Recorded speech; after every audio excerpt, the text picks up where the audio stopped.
League போட்டிகள் அப்படின்னு வந்தா இவங்கள அடிச்சுக்கிறதுக்கு ஆளே இல்ல. ஆனா நாக் அவுட் போட்டிகள் அப்படின்னு வந்துட்டா, இவங்கள மாதிரி வந்து மோசமா தோல்விய சந்திச்ச ஒரு அணியே இல்ல அப்படிங்கிற ஒரு மிகப்பெரிய வரலாற்று பெருமைக்கு சொந்தக்காரங்களா இருக்கிறது யாரு அப்படின்னு பார்த்தோம்னா, தென்னாப்பிரிக்கா அணி தான். இந்த டோர்னமெண்ட்லயும் அந்த வரலாறு அப்படிங்கிறது அவங்கள பின்தொடர்ந்து வந்துட்டே இருக்கு அப்படின்னு தான் சொல்லணும். ஏன்னா தென்னாப்பிரிக்காவ பொறுத்தவரைக்கும் ஐசிசி நடத்தின டோர்னமெண்ட்ஸ் மட்டும் எடுத்துட்டோம் அப்படின்னா, அதுல நாக் அவுட் போட்டிகள்ல மட்டும் இதுவரைக்கும் பார்த்தோம்னா 12 முறை வந்துட்டு தோல்வியை தழுவியிருக்காங்க. இதுவரைக்கும் எந்த அணியுமே இப்படி ஒரு மோசமான சாதனையை பண்ணதில்ல அப்படிங்கிற அளவுக்கு வந்து அவங்களோட வரலாறு இருக்கு. இதுல நம்ம கடைசியா நடந்த ஒரு 11 ஆண்டுகள்ல நடந்த போட்டிகளை பத்தி தான் இப்ப நம்ம பார்க்க போறோம். இதுல முதல் போட்டி அப்படின்னு பார்த்தோம்னா 2014ஆம் ஆண்டு நடந்த T20 உலகக்கோப்பை போட்டி. இந்த போட்டியோட அரையிறுதியில வந்து தென்னாப்பிரிக்கா அணி விளையாடினாங்க. யாரை எதிர்த்து அப்படின்னு பார்த்தோம்னா இந்தியாவை எதிர்த்து தான் விளையாடினாங்க. ஆனா அந்த போட்டியில பார்த்தோம்னா 6 விக்கெட் வித்தியாசத்துல அவங்க வந்து தோல்வியை தழுவி இருந்தாங்க. அதுக்கப்புறமா பார்த்தோம்னா 2015ஆம் ஆண்டு ஒரு நாள் உலகக்கோப்பை போட்டி.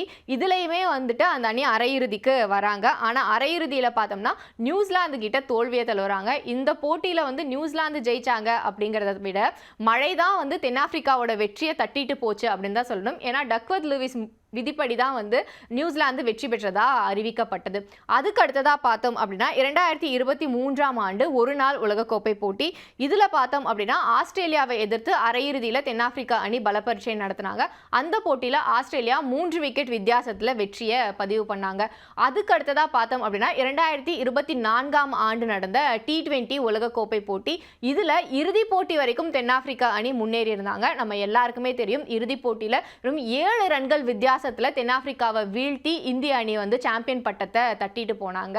இந்த சோகமெல்லாம் மறையறதுக்குள்ளேயே இப்ப மறுபடியும் பார்த்தோம் அப்படின்னா 2025ஆம் ஆண்டுல இந்த சாம்பியன்ஸ் கோப்பையில அரையிறுதியில நியூசிலாந்து கிட்ட தோல்வியை தழுவினாங்க தென்னாப்பிரிக்கா. இந்த போட்டியை பொறுத்த வரைக்கும் ஒரே ஒரு ஆறுதல் தரக்கூடிய விஷயம் என்ன அப்படின்னா டேவிட் மில்லரோட அந்த சதம் அது வந்து இந்த ஐசிசியோட இந்த சாம்பியன்ஸ் கோப்பை டோர்னமெண்ட்ஸ் மட்டும் எடுத்துட்டோம் அப்படின்னா கிட்டத்தட்ட 23 ஆண்டுகளா வீரேந்திர சேவாக் வச்சிருந்த ஒரு ரெக்கார்டை தான் வந்து இவர் வந்து பீட் பண்ணியிருக்காரு. அது என்ன ரெக்கார்ட் அப்படின்னு பார்த்தோம்னா சாம்பியன்ஸ் கோப்பையை பொறுத்த வரைக்கும் அதிவேகமாக சதமடித்த வீரர் அப்படிங்கிற ஒரு வரலாற்று பெருமைக்கு வந்து வீரேந்திர சேவாக் சொந்தக்காரராக இருந்தார். அவர் வந்து 77 பந்துகளில் தன்னோட சதத்தை பதிவு பண்ணியிருந்தார் 23 ஆண்டுகளுக்கு முன்னாடி. ஆனால் டேவிட் மில்லர் வெறும் 67 பந்துகளில் சதத்தை பதிவு பண்ணி அந்த 23 ஆண்டு கால ரெக்கார்டை வந்து இப்போ தவிடுபொடியாக்கியிருக்காரு.